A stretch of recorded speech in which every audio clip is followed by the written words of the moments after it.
В Бурятии было незаконно рожденный шизофреник, и он не являлся авторитетом. Из него сделали такого легендарного там муджахида. Он уничтожили, что один советский бурятский, да, знаешь, и пока они есть, вот один, если там горит огонь, есть дым, туда будут идти люди. Поэтому я не считаю, что это мы обезглавили всех. Это хороший результат.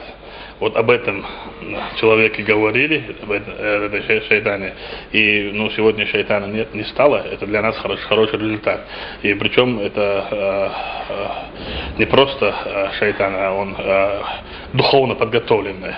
Он работал в свое время в духовном управлении мусульман России в Москве. Он был и в других местах, преподавал религию ислам якобы. Он был работник западных спецслужб.